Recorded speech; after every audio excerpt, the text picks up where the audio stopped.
You know, you just can't help it anymore. No matter how hard you try to ignore them, there they are.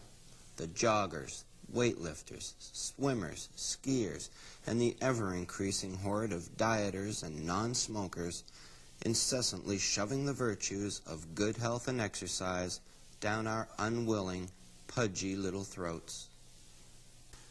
Well, it's my opinion that these fitness fanatics are taking the easy way out. They've lost their zest for life and the thrill of a challenge. Bottom line, these wimpy characters are afraid.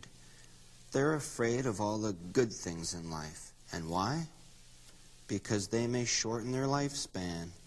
Well, folks, we all have to go sometime, and it's the quality of life, not the quantity, that we should be more concerned with.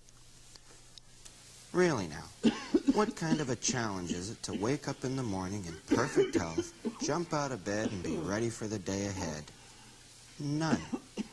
The great challenge is to wake up coughing and wheezing, gasping for a breath of air, and hoping that you can find the strength to reach for that pack of cigarettes on your night table.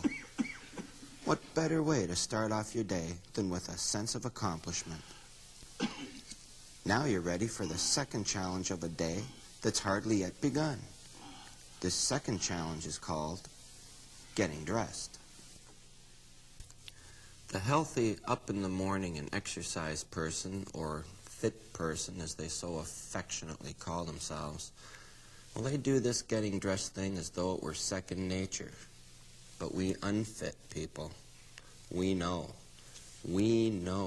that the fit person is actually afraid of the challenging alternatives.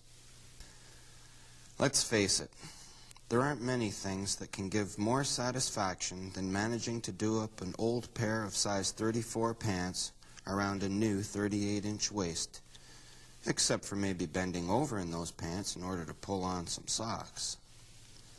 But then comes the endurance test. Can you do it? Do you have the willpower, the stamina, and the physical ability to hold in that stomach all day so that it doesn't look like all your shirt buttons are about to pop off? I think we better go with the track pants and t-shirt today.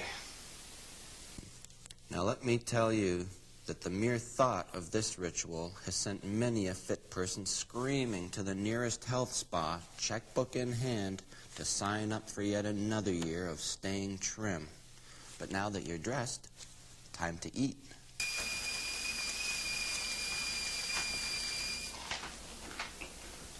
So I can try a simple cigarette, 6 cups of coffee, half a dozen sausage, 3 or 4 eggs, frozen sausage grease, and some whole fries, and maybe 4 or 6 pieces of toast. Heavy on the butter. Ready for the second challenge of the day. The fit person might see the challenge of conquering Mount Everest as we, the unfit, perceive 2 flights of stairs. But do we see these fit people accepting that challenge? No. They don't go running off every day to climb that mountain because they're too lazy. Instead, we see the physically unfit dauntlessly facing the stairways of the world, huffing and puffing, sweat glistening on the brow, knees quivering as we boldly grasp the rail and strive to reach the 3rd floor. If we were as blatantly egotistical as the health nut, there would be 1,000 flags planted at the top of every stairway in the world. Yes, it's the unfit who are truly willing to work hard at the everyday life. And we do it without cheers, without praise, and without the use of steroids. A fit person will spend hundreds of dollars on spa memberships, running shoes, and tight little exercise outfits just to show the rest of the world that they are basically too lazy to handle the rigors of the unfit. And when I think of all the beer and Twinkies that could have been bought with that money, I have little doubt as to why they're called health nuts. I've seen the richest and the poorest countries in the world. I've witnessed war, famine, pestilence. I've been to the depths of the oceans, to the peaks of the highest mountains.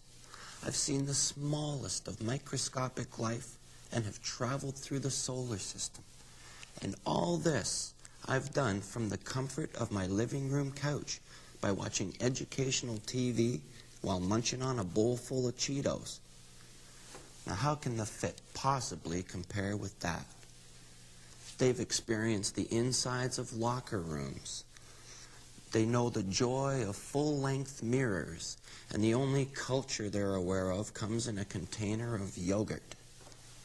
We, the unfit, should be proud of our daily accomplishments, for every day is a challenge. Every bit of cholesterol is a game of Russian roulette. Be proud of those cigarettes and that nagging cough.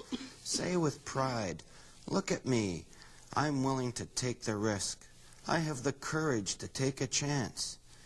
Yes, we truly live life in the fast lane, although we may not appear to move at too great a speed. Let's not be silent any longer. It's time we came out of the closet and showed the world what chickens these health freaks really are. Muscle-bound scaredy cats with clear lungs who are afraid to die. Maybe then the unfit will finally get the respect that we so richly deserve, and the fit person will finally get their just desserts. And hey, speaking of dessert,